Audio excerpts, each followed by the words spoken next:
KSLA News 12 starts now.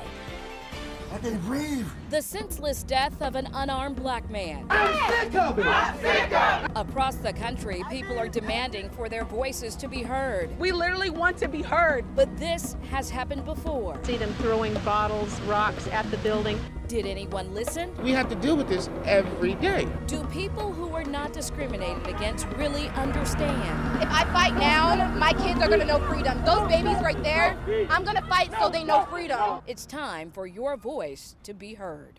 Tonight, our newscast may feel a little different. We want you to know that we are listening to you and renewing our commitment to make sure your voice is heard. We know many of you feel you've been ignored, so we hope to help change that.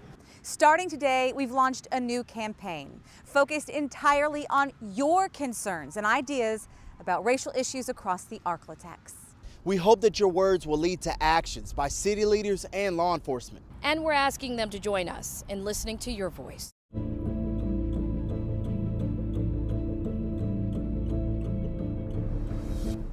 Justice, no peace. No justice, no peace. No racism. For the second day in a row, a peaceful protest unfolded in the city of Shreveport. On this Monday morning, it was the Community Congress for Justice rally outside police headquarters.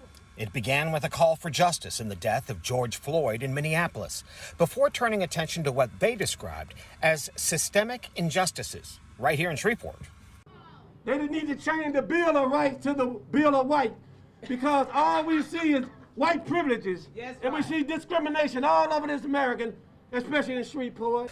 Dozens of people turned out to let their voices be heard, calling for equal justice, fairness, and the elimination of what they see as persistent racial profiling and questionable investigations. But it's sad that we have to have a protest to make law enforcement and our leaders do the job that they were hired to do. There you go. It's sad in 2020. Roughly halfway through this event came a declaration by community activist Marvin Muhammad about the police chief. And so we call for the resignation of Ben Raymond. That's right. Today. This all follows the chief's handling of a Facebook post by police trainer Sergeant Brent Mason about the death of George Floyd in Minneapolis, landing Mason on departmental leave. This gathering comes after hundreds of people took part in Sunday's Black Lives Matter protest in March. At both events, activists described much of the injustices they see and experience boil down to one factor. What we're talking about is a culture. It's not necessarily black or white. It's about wrong or right. Back here live at Shreveport Police Headquarters, activists tell us that times like these are the ones that can afford possible change and reforms that can make all the difference. But there's only a window of opportunity for such reforms, and they're hoping that this can be this kind of situation. And last week, we told you Shreveport City leaders launched a commission on race. It's not the first group the city has formed to improve race relations. So the question is, how will this be different? KSLA Chief Investigative Reporter Stacey Cameron has been digging into that. And Stacey, people want to know how that group will make a real impact. Yeah, Dom, that's a great question. One I asked Crystalline Whitaker, a young teacher who's on the commission's advisory committee. Her answer, simple. Expectations, saying the commission won't change the mind of most hardened racists, but if they can reach and help re-educate even a few folks who may not understand cultural bias, white privilege, and systemic racism, this commission, she says, will be a success. Crystalline, right now we're not a mile from a protest going on up the street. Do you ever wonder whether protests like this or the commission that you've been appointed to do little good?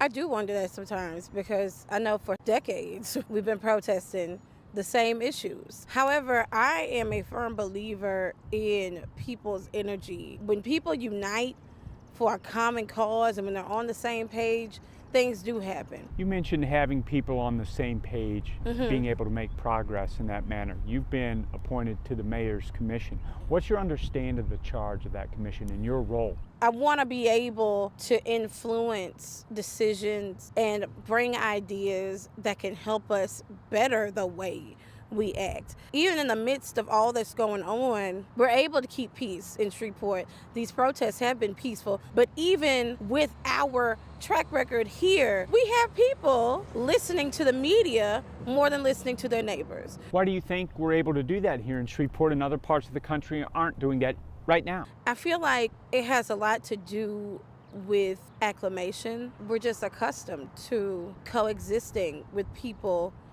that we know don't have respect for us because of our race. Like, we get that. You mentioned we're able to coexist here in Shreveport and protests have remained peaceful. If that's the case, where is the racism here in our part of Louisiana? What's so interesting about racism is it's a complex animal. We can try to define it, but it can morph into so many different implementations. And it doesn't have to be somebody overtly saying, I don't like you because you're black, I don't like you because of your race. It could be the way they conduct themselves around you, the way they clutch their purse a little tighter, the way they lock their doors when you're walking by. And that's racism. It doesn't have to always be violent.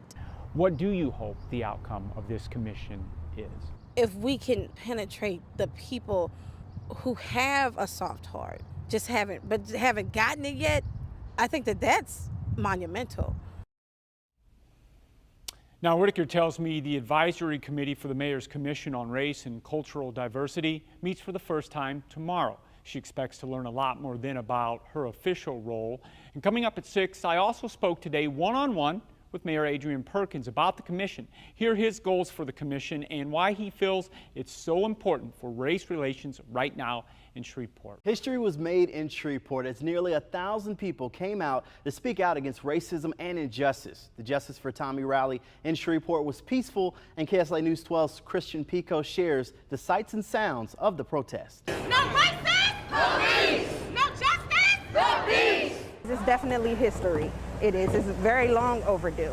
No justice. No peace. No justice. No peace. No justice. No peace.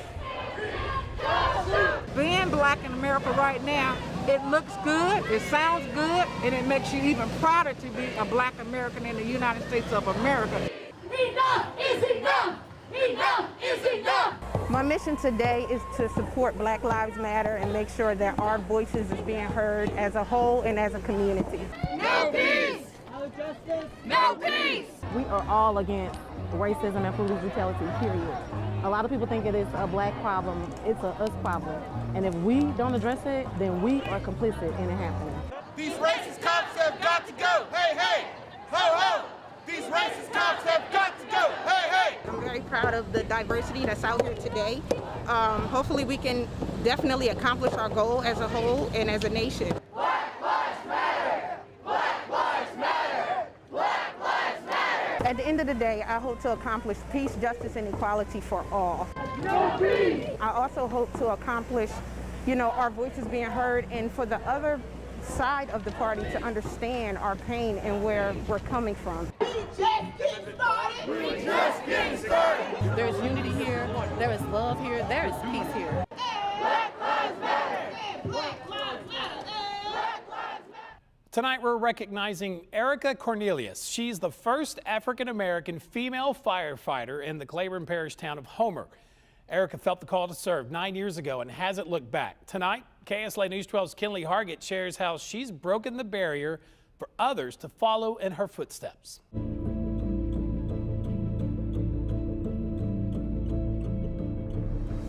When I looked at my nails, I was like, dang, I broke a nail.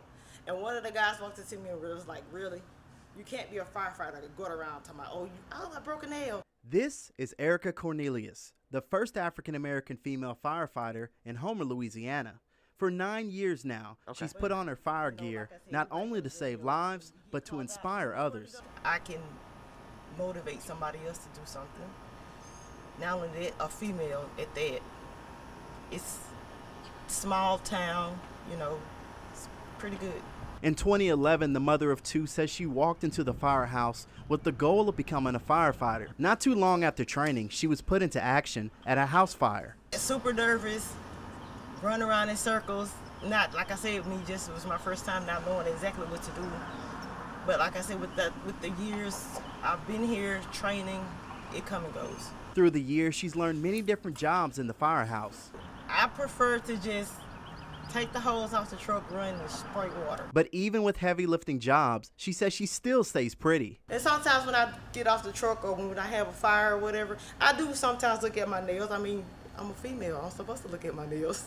According to the National Fire Protection Association, women make up only 4% of all firefighters in the U.S. Through her hard work, 4 other African-American women have joined the fire service. If they were to ask me how to become a firefighter, I would give them the information. Like I said, it's something you don't see every day. And me not knowing that I would, persuade other females to do the same, it was just, I don't know. Reporting in Homer, Kenley Hargett, KSLA News 12. We're committed to listening to your voice. We know race relations is one of the issues that has taken center stage in the past few weeks. One man is focusing on faith leaders using their voice to promote unity and love. KSLA News 12's Dominique Ben spoke with that organizer today.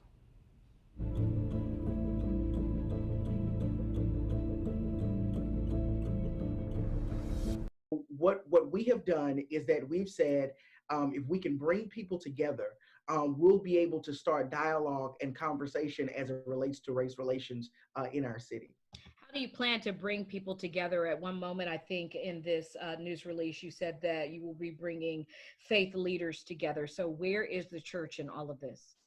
Yes, so we've done that. June 6th, this past June 6th, we had about 500 Christians throughout the community together. We brought faith leaders with various backgrounds. We brought Hispanic, African-American, Caucasian American faith leaders together. We had a very great showing. Also, we even brought the political community. We brought elected officials out. On June 6th. We brought people together.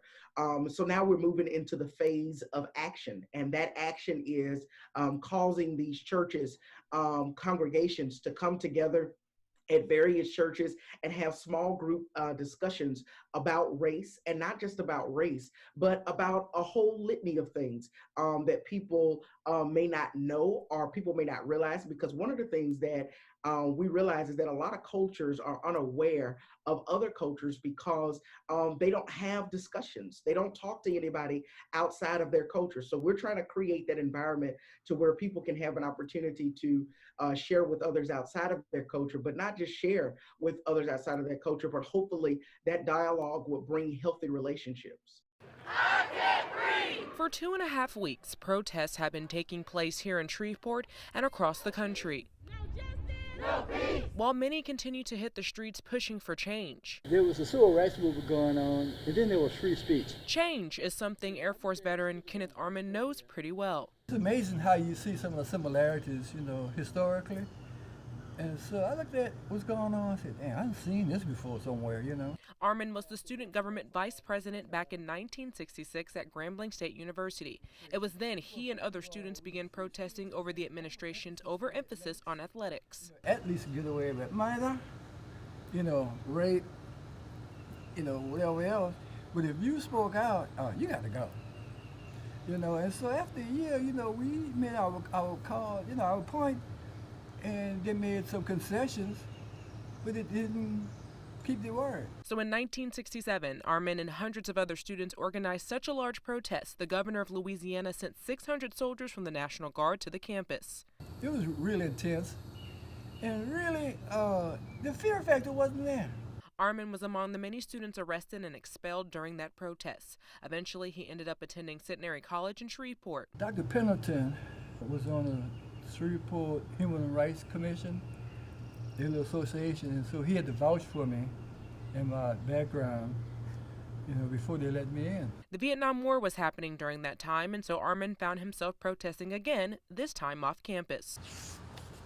Soon he became the dean of men at Wiley College, but in 1976, at the age of 29, he decided to join the Air Force. He started working as an equipment operator and later transitioned into working as a career advisor. And it was pretty much a natural being a career advisor. Introducing newcomers to the military way of life. He spent the next 30 years serving all over the world before he retired. Don't shoot! Decades later, Armin is stuck watching history repeat itself. But it's the words of Dr. Martin Luther King Jr. he hears as he watches our country work to move forward. He said that the true measure of a man is not determined during times of comfort and convenience, but during times of controversy and adversity. Miranda Whittington, KSLA News 12. We want to be able to walk the streets and be safe. George Floyd! It was the first of what has now been a number of peaceful rallies and marches for change. And our country just needs a revival, so it's time to show what we believe. For equal treatment. Today is the beginning. And outright anger over the death of George Floyd. But during Shreveport's first street-filled protest a little more than a week ago. I was getting off early that day. We were told that we were going to stay over because of the protest. Sergeant Daniel Denby says he didn't hesitate. This wasn't a day or an event he was trying to avoid, even though the color of his skin and his uniform were the very things being targeted by the protesters' message. A lot of them shook our hands. They wanted to take pictures with us. They talked to us, just like you and I are talking now. Calm group of people that were expressing their views and their thoughts. Similar views and thoughts Sergeant Denby has about that awful day in Minneapolis, when video unmistakably showed us all how George Floyd lost his life. Because this is something you love to do, and if there's someone not treating that profession the same way you would, it must be kind of an insult. It is an insult. It's an insult to the honest police officers around the nation. Let's take you back some 20 years ago when rookie police officer Daniel Denby first joined SPD. He spent the majority of those years patrolling neighborhoods, and let's be straight about it, that didn't look a whole lot like him on the outside. Many of those years right here in the Cooper Road neighborhood. But it's where he quickly learned, if you don't listen, you'll be less successful at the very thing you swore an oath to do. I grew up in a small town. A lot of things that I've seen in Shreveport in the 20 years that I've been here doing this job, I was not accustomed to see. And it pains him as much as it does anyone else who calls Shreveport home, at the frequency of gunfire, along with the sight of police tape going up. It hurts as a human being, as a person, to see this happening and the disregard for life, period. But he didn't walk away just because the violence makes his job more dangerous. And he wasn't about to walk away on this day just because many of these protesters truly fear what he does for a living. Ignore the agitators. You know what you stand for. His job, as well as the job of officers at each and every one of these protests we've seen so far, is to make sure the protesters are kept safe and that their message is delivered without disruption. This is a white lady. This is not a black person. And on that Sunday afternoon in downtown Shreveport, his listening paid off. Sergeant Denby spotted someone he felt was counter-protesting was close to unraveling the peace. To me, she was trying to instigate a problem. He wasted little time removing her from the crowd. Then his attention quickly turned to another young lady in that crowd, not because she too was creating a scene. And she caught my eye in front of me, and she was crying, had tears rolling down her face. But because of the emotional pain, her face was no longer able to hide. We're not going to stay for any of this today. And I wanted to make sure that she understood that we're not here to hurt anybody. We're not here to stop the protest. We're not here to infringe on anybody's rights. And to show her, even if it's just a hug, sometimes the most basic human thing we can do is to let someone know you're listening and you care. And we all feel that pain. And we all want to try to bridge that gap between the community and law enforcement so that we can all work together to make things better.